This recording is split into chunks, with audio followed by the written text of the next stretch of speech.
Hello and welcome back to Sci-Fi Book Trek. Today we'll be reviewing Revelation Space by Alastair Reynolds.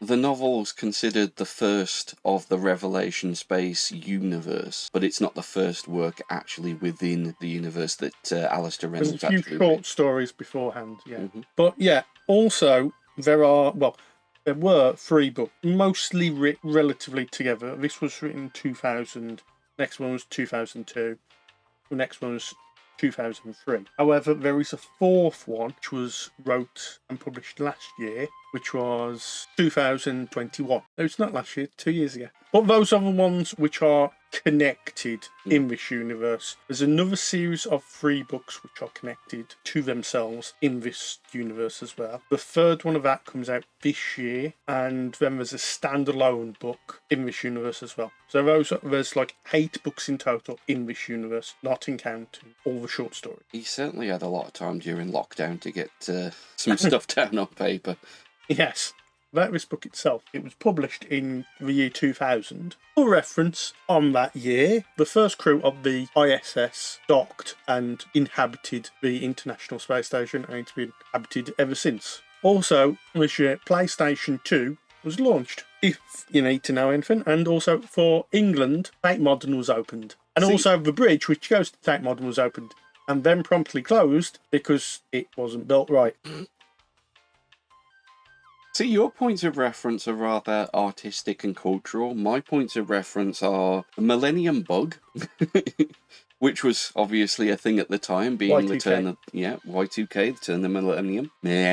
The opening of the Millennium Dome. How long did that last? Still open. It's just called the O2, isn't it? The O2 Arena, yes. The death of quality TV and the start of Big Brother. Oh yeah, I remember that. Endemol. And as a final point, the birth of the indestructible bastard that was known as the Nokia 3310. That is the year that he came out on the market. Tell us about the author then.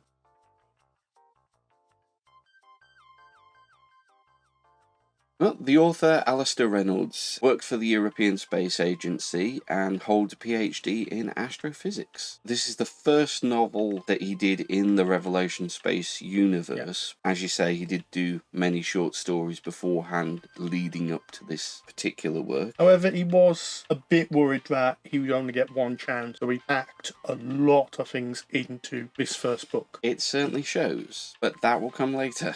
He has actually done multiple short stories and novels since not in this universe, including a Doctor Who novel featuring the 3rd Doctor. Oh, nice. One day we might get to it. One day.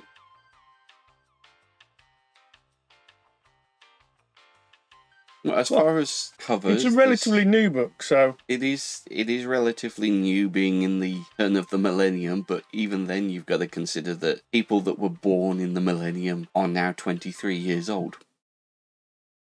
Let's not think about that. My copy, which is this one, you'll notice not much difference in the covers. That one comes in at just under 600 pages. This one's about 560 pages. But there's a notable difference in the text size as well between the two. When reading it, it can feel more like 900 pages rather than 600 pages.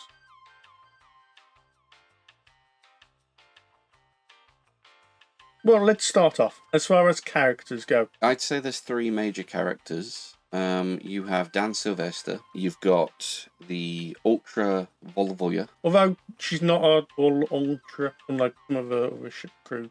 She's less augmented. Yes. And that'll bring us to terminology in a second. But and Anna Cowrie? I was pronouncing it, Cowrie. So cool. We've got. Yeah, I've heard it pronounced a few different ways, but yeah, Cowrie. Same with what is it? How did I pronounce this? Volova. Yes, pronunciation is going to be a problem.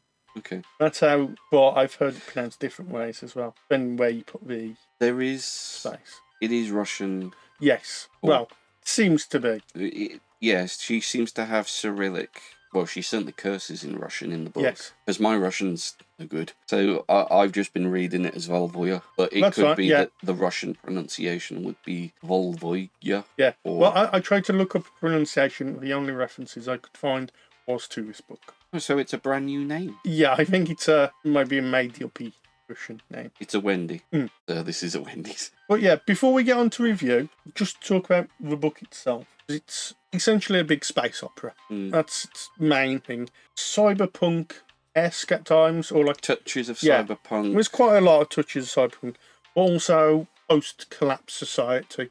Because this is after a calamity.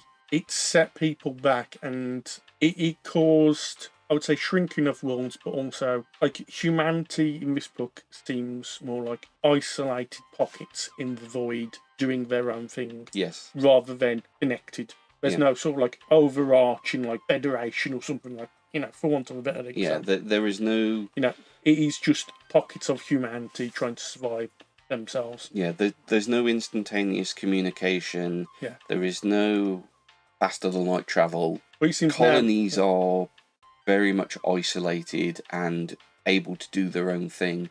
Some of them are divulged off into the cyberpunk elements.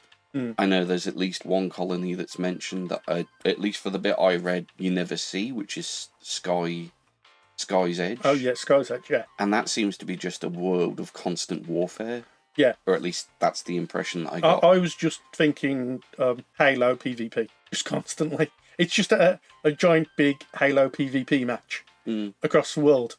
But my point is that different worlds felt like they almost had different biomes. Yes. Different ways. Certainly the cultural norms of the different worlds are different.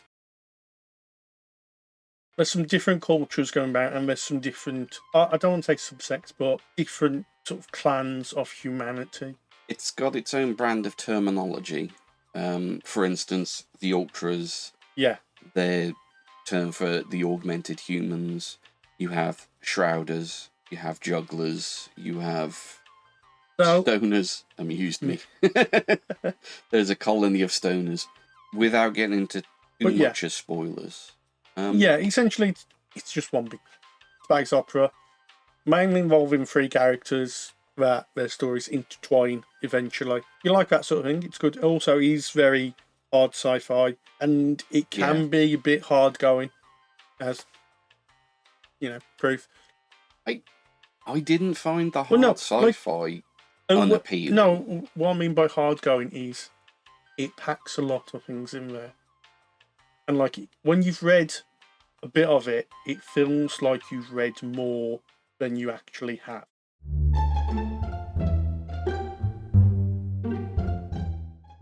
Should we talk about the elephant in the room, so to speak, at this point? I think it's probably worthwhile talking about that. I didn't finish this book, and there's some background behind that as well. Originally, we're recording these videos on about a week's notice each time.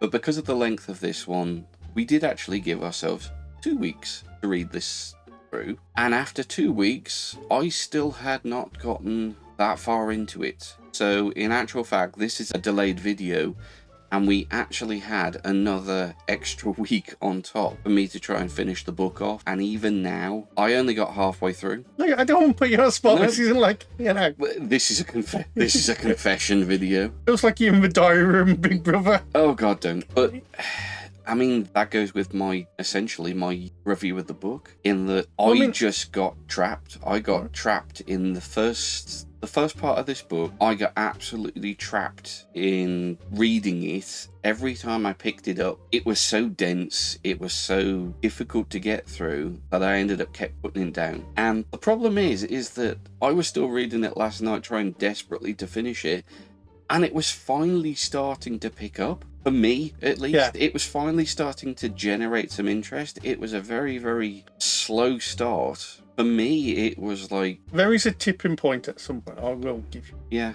I would like to finish it, but like I say, that initial punching through the crust... Maybe it was the fact that we followed this from a Philip K. Dick novel, which was also, like... Yeah, maybe I should have done that, yeah. Philip K. Dick read this.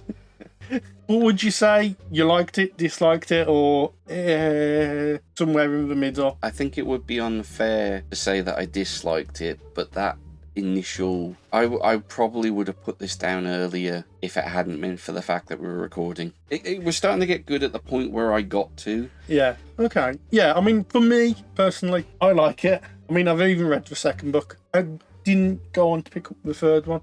But I would, after reading the second book the first time, I would have said this one was better. However, after rereading this one again, I would say probably the second one is better. I've only read that one once. So overall, this has diminished slightly in my point of view, but only slightly, and that's mostly because, yeah, it's like 600 pages and it does feel a lot longer. In parts, I wouldn't say drags, it's trying to dump a load of information on you and explain a load of different things and do a lot, like, all over the place. So it's not like one specific thing, it's just like loads of little bits.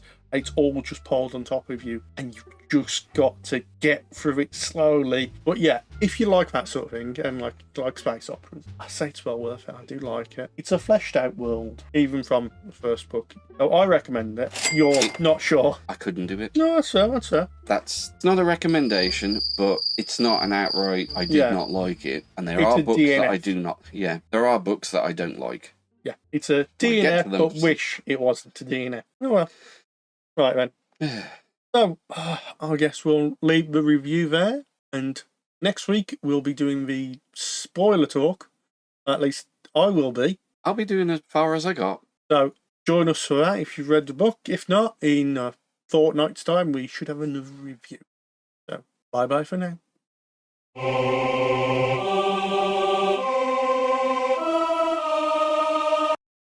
So, have you turned your phone off? Or are you going to let it ring all day long?